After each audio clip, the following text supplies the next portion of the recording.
I'm so happy to welcome Saumya Choudhury to the Audio Garden here on the Listen and Be Heard Hour.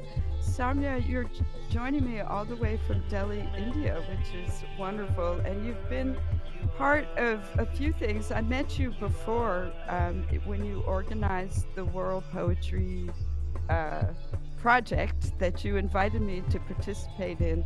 That came out of World Poetry Slam. So let's go back to 2013 when you started World Poetry Slam and what your motivations were and what's happened in those 12 years.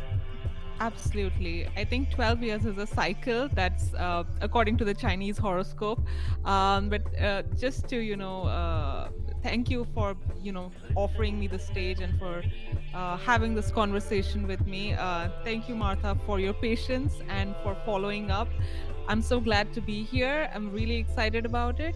I And have to say, I'm really glad to return the favor because it was such a pleasure to actually be able to participate in the World Poetry Project.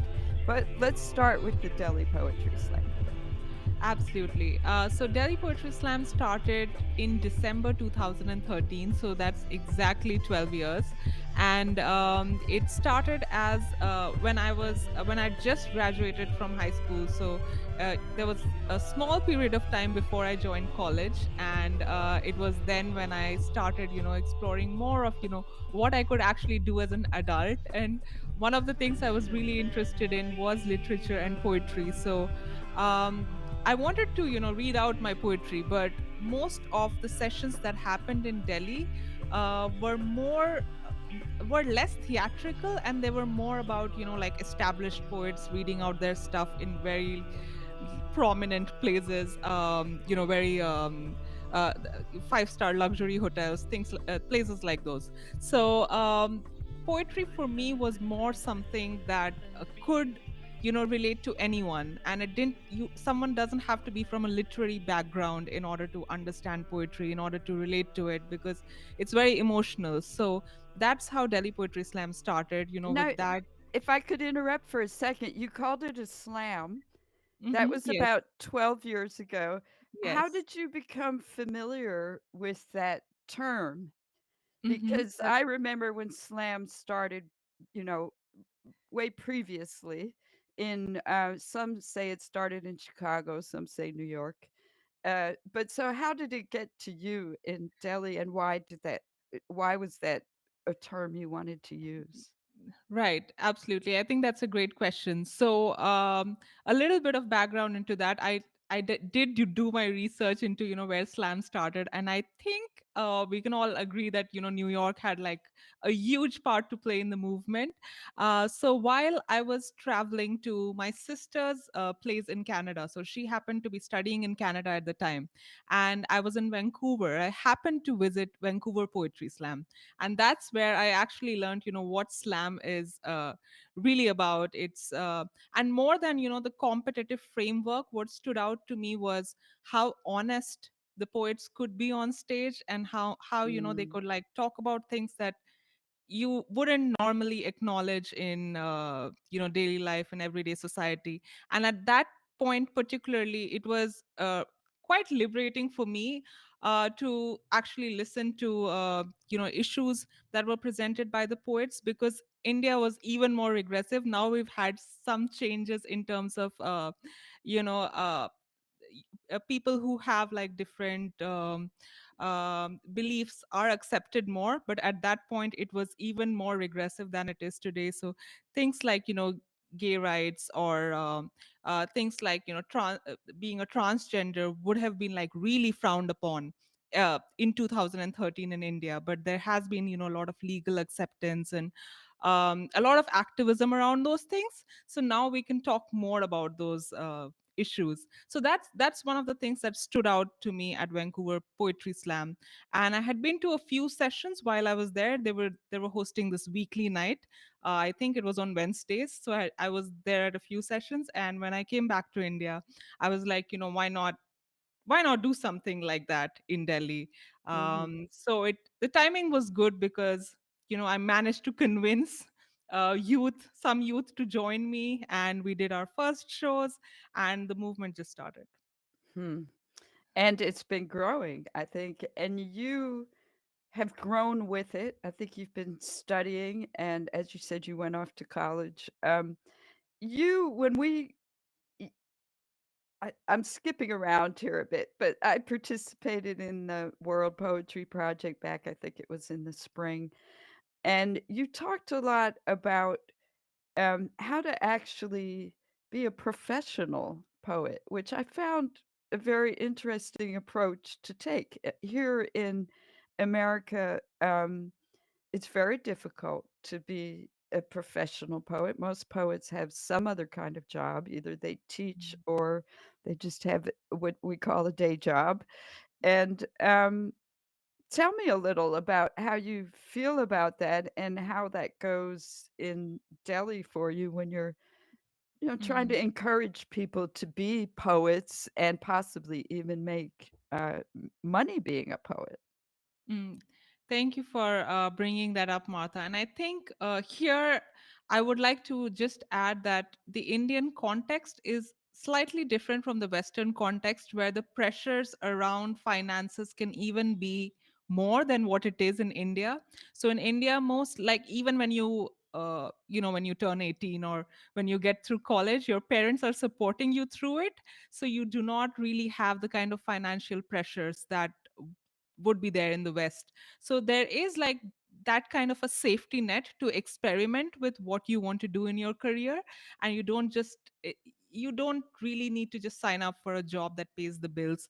Although a lot of people in India also, like, we're a very safe society, we don't take risks at all. But even in India, like, those kind of pressures don't exist. So there is that leeway that in for the younger generations to experiment, like, with what career we choose, unlike the older generations who all went into medical science or engineering or professions that were more stable, professions that would make sure that you get a monthly income and you're secure. So coming from this generation, which has that safety net offered by parents, of course, but also that mindset that we want to do something a little different than the parents' generation.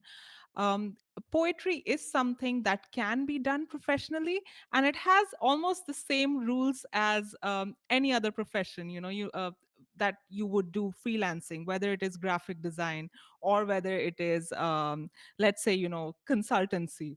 And that's developing your own personal brand, and a lot of poets don't really know how to do that. I see that you are doing that amazing. You're doing amazing with this podcast, and your website is super organized, so you already have a personal brand. But a lot of poets just stay on the creative side, and they don't really monetize themselves. They don't know how to represent themselves. So building a personal brand allows for poetry to be a profession, and that's what I try coaching the youth on, that if you do go into a creative profession, you need to know how to represent yourself online, so that people can relate to your work. They can donate in case they feel like supporting your work. They can buy maybe a book, an album, attend your workshops. So all of that is possible if you know know who your audience is and develop a community online. And I think that thank you for your comments about the website. I can't say that I've been monetizing or even thinking of it as a brand like that, but I think that's probably a good way to think about it if I'm trying to bring in income, as you said, and people might like to contribute to that. So I was looking at the Delhi Poetry Slam website, of course, and I have to return the compliment. But I was also looking at how you've developed as an individual poet, and you've done some very interesting research and projects that I'd like to give you a few minutes to talk about. One of them was that you took a hiatus in 2017, and maybe you could talk a little bit about what that was about. Right. So I did experiment with coding at that point of time, and I developed a social networking website for poets to share their works. It was called Poem Pajama, and it was a time when, Uh, a lot of people in India were looking for ways to express themselves, particularly, in a space which was also which could relate to their sentiments. So there were websites, the famous poetry websites, but again, like, I think as India, because though we do speak English, but the way we write in English is very different because of our cultural experiences. So they were looking for, portal which would be India specific. So I developed that particular website for poems to share, for poets to share their works. And uh, there were so many comments on each and every poem, and it was a great place, to get to have a community of poets who actually talk about important things that are happening in their lives, and they can connect with each other outside, going to physical events. Because again, the online space it's just so vast. It doesn't have any limitations. You don't have to drive to it. You just need an internet connection. So it was a great way to mobilize youth who's living in small towns or villages and cannot really they don't have an environment to speak up. So that's what we did with the social networking website. That was an experiment that I undertook in 2017. It was very successful.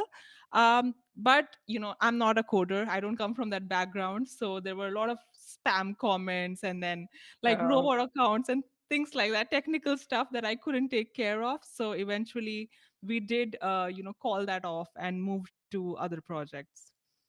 and the World Poetry Project. I think that came out of, your work with Delhi Poetry Slam, I guess. But so, how has that developed for you over 12 years? I think part of what I found so compelling is that you, and I should mention your sister, she's been a part of all of this. i- y- you asked for poetry, you intend to publish a book of the work of the people who contributed. You have a very kind of entrepreneurial spirit, I think, as a poet. And you're an organizer, as am I, which I really appreciate because um, it's part of being this community, being a Mhm. part of this community that we're a part of, and helping to um, just be a good community member, I think. But some people have that in them to just be organizers and bring people together, or I could call you a producer, maybe. But so, how do you feel about me describing you that way? And what has it done for you on a personal level? Thank you, Martha. I think you've understood me a lot better than a lot of people who have worked with in the past have. So yeah, an organizer is like an actual profession. It is not just like you don't just show up to an event without having done anything. And a lot of youth, especially who come to spoken word events, they're like, oh, this must be your hobby. This must be like the part-time thing you do, because they just can't believe how much time and effort it actually takes to put up an event, to sell tickets, to get maybe some kind of media coverage, or just to make sure that the small things are taken care of, refreshments, things like that. So yeah, I think absolutely I agree with what you said. I am a producer, and even the World Poetry Project was something that I hadn't attempted in the past, but yes, it did happen because of all the experience that I had interacting with poets from different countries, both in Asia and the US, as well as Europe, where there is this commonality with poets. I think we're very sensitive people. We also tend to like think about the deeper emotional nuances of living in in the abstract term. And so just connecting with poets from around the world, it just felt to me like something that would deepen this human connection. And that is one of the reasons that the World Poetry Project like was a very special thing for me. I think we did 3 days, and all of them like ran really late into the night in India. But it was just something that propelled me into understanding just how close we are, even though we may be in different continents. And we did compile a book. So we have like poems published from the Indian poets as well as the poets who joined us from different parts of the world. We're still shipping it out. I'm not sure if we've sent you your copy, but I'll make sure that I add it to my priorities. And yeah, it was just an great experience having you there as well. I related a lot with your work, and you were so enthusiastic to join in. So thank you for showing trust in the work that I'm doing here. Well, I have not received my copy, but I'm excited to hear that I will be at some point soon. Yeah. And I do feel that we are like kindred spirits in that way, so I appreciate that. But what there is kind of a with slam and performance poetry, there's not always this next step to publish. And Mhm. so I found that interesting, and I just wonder what your experience is on a personal level with getting published, and maybe what your goals are and motivations are on that level. Well, publishing, I think, is something that definitely helps archive what we do. With spoken word poetry events, a lot of documenting that event happens in the form of video, so we don't normally publish that, but we do upload it on a YouTube channel. But when we have like an event which is for poets who normally write poetry, so the thing is, when we are writing poetry and when we are performing poetry, those are very different. Mhm. Spoken word poetry is quite conversational, but written poetry should be read. If you've written that specially for a reader, then you're expecting them to go over it a few times to fully understand where that poem stands. So that's one of the reasons that we published the works of the poets at World Poetry Project. And also because as humans, we have this very, very natural need to document our lives, to archive them, because if you don't do that, then there is a risk, especially for poets who are not extremely organized with their work, that they may even lose poetry. So I find publishing is a great way to document your journey, even more than whether it reaches the right reader, the right audience. That's definitely the second step. But the first step is you know being being more aware of yourself, and putting in thinking of yourself to have that self-worth, to actually publish your own book, to document that, and to be like, hey, I created this, this is mine. So that's definitely one of the reasons I think publishing is really important. And so do you have books published in India of your own Um, personal work? well, I do have like poetry published in anthologies. So, three poems or four poems along with Mhm. other poets that I've worked with. But I haven't published my own book of poetry, primarily because I think I'm too self critical. So, I'm always, waiting to get like the right kind of poems to put together. But it's definitely something that I need to work on. I need to publish my own book of poetry. Well, while we're on that subject, maybe you could do us a favor and share some poetry with us. Absolutely. Thank So you. I have a few poems here, but let's see just how much time we can invest into it. Just go ahead. Go Okay, ahead. perfect. Thank Perfect. you. Give me a minute. I'm just pulling up the file. Take your time.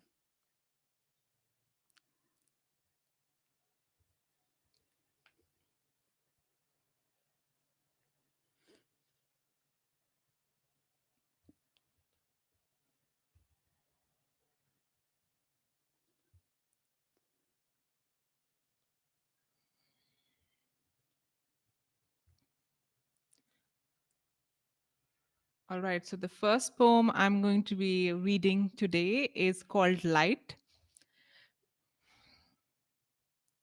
Do you wake before the sun? Those with hunger in the belly know how to brave the dark. For many years you have circled the earth. So many suns have risen and set since then. Sometimes you touch a flower and ask if your skin is a spacesuit. When your mother opened the door to this life, you were coming from another one. So, what if you can't remember all those lives before? It must have been a good party if the hangover passes by noon. But for living so long, now you doubt and you question everything. But this is true. All living things are radiating from within. Their light is electric.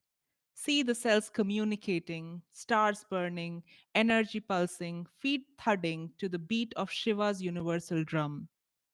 You are comfortable in most kinds of intimacy. But when the light is woven like a net across all bodies, this intimacy is no secret, nor hidden in the shadow. I can hear the frequency of your silence, privacy and illusion to protect the mind. We've known each other before, only our memory fades us. We've been here before. That's beautiful. Thank you. I'd love for you to share a couple more poems if you could. All right, absolutely. Um, So my second poem is titled "Dream," and m- uh, it's basically a poem about growing up and choosing a profession or choosing what you want to do with your life. So here we go. Remember, as kids, we were often asked, "What do you want to be when you grow up?" A doctor, an engineer, a lawyer, maybe a police officer. I want to be different, I say.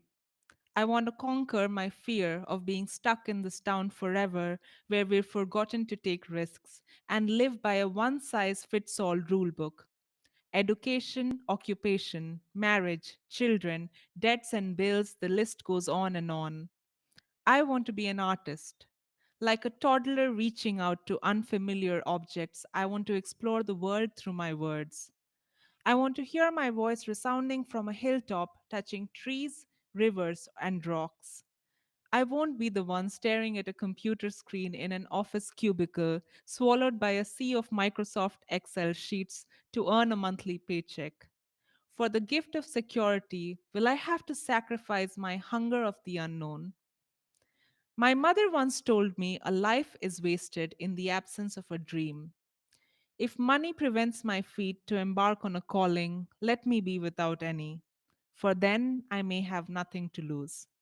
I want to be an artist. I want to write, paint, or sing, and to learn the language of birds and beasts. I want to live without fear. This is true freedom. There's a magnetic force of the gods in all dangerous things. I want to surrender to the dream wherever it may take me. And dream I will and dream I have until the dream becomes my spirit on display, like a big sharing plate of curry and naan, which you may eat from when you're hungry. Savor me. Fill your stomach with my offering of truth. Drink from me when your throat is parched, my friend. I'll become a waterfall for you, dripping into your lips and tongue slowly, rushing into your chest where your heartbeat rests, faint like a murmur. Can you hear me there? Make no mistake. My art is the bridge between seeing and feeling, between waking and dreaming, between being and non being, between you and me. You and me closer with each and every word. The friction of syllables against each other, the gravity of nouns and verbs, the playful mixing of sounds and poetry brings us so close we almost touch and collide like atoms, exploding into heat, light, and life. And a new universe is born. I want to be an artist, shamelessly, outrageously, disagreeably, always will and always have. As my voice emerges from my throat and travels the room across to you with a pinch of shakiness, I hope you'll accept my sincere gift of a poem and make it your own. Well, I accept. Thank you. That's great. And it mirrors so much, I think, what so many people think about when they just want to be an artist. It's such a Mhm.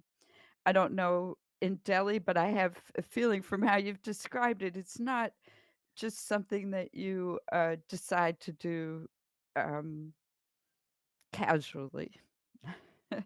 And it's not always encouraged by the people around you either. So, Absolutely.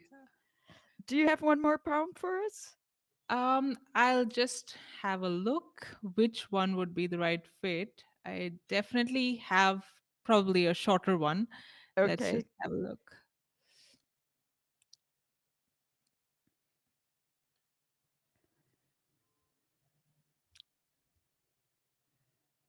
It's great to have an opportunity to hear you read your poetry. You were such a gracious host during the whole World Poetry event that that was one thing I did not get to do was to listen to you.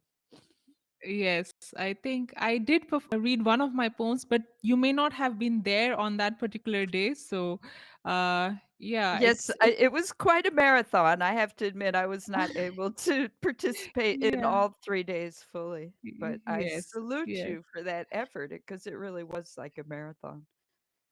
Thank you. Thank you for this opportunity to read my work. So I'm going to do just one more poem, and it's titled "Escapism." When a poem is half written and half torn, as a word unsaid or a promise undone, does it feel that whatever is discarded comes back later as a ghost? Only this time pounding at my door on a late winter evening, soliciting what I owe. Our debt to the past grows as we get older. Enough goodbyes, abrupt departures. I'll do that again. Enough goodbyes, abrupt departures, leaving and rushing to airports, tainted memories of a suitcase lost, wallet stolen, missed calls from parents, the photo on my desktop of a hometown that has stood still in time. I have moved on. It takes years of practicing following floor lights to the nearest emergency exit, and then I might nearly escape everything that could ever hurt me. So when a thought digresses, I can afford tossing an unfinished poem in the dustbin. Thank you for that, Shamya. How would you like people to find out more about you? I went to delhipoetryslam.com. I assume that that's one way. Is there any other way that you might like people to learn more about you and your activities? Absolutely. So I am on LinkedIn. I have just started blogging more. So one of the projects that I recently started in Delhi is a community space for women and young girls, especially, to learn entrepreneurship. So we did a bit of talking during the World Poetry Project, as you mentioned, and we spoke on entrepreneurship and personal branding and digital skills. So those are the kind of topics that we teach at the community space. So I have started blogging about what we do at the community space, as well as I post my poems once in a while on LinkedIn. So that's one of the ways to connect with me. Yeah, you'll have to just look me up and you'll definitely find stuff that I'm posting uh, Okay. And almost on a daily basis. for our listeners, I'm going to spell your name for them so that they can look you up properly. So that's Shaumya, which is Saumya, and Chaudhry is Choudhury. Yes, that's right. Shamya, I have a couple more questions for you before we have to end this little walk in the audio Mhm. garden. One is that I'm curious. We have this phenomenon going on here in the United States right now, in many parts of the country, where people want to ban certain books so that Mm. students and really vulnerable people actually aren't able to access them in the libraries in the schools. I wonder what the climate is in Delhi in India in terms of how accepting people are of what's being published, or if there's a similar type of thing happening there where a significant portion of the Mhm. population is trying to censor what's being published. Well, absolutely. I think the governments in different parts of the world have become less democratic, and there is, a curtailing of freedom of speech and expression, even in India. There has been a lot of censorship for the last 10 years, even more than there has been ever in the past.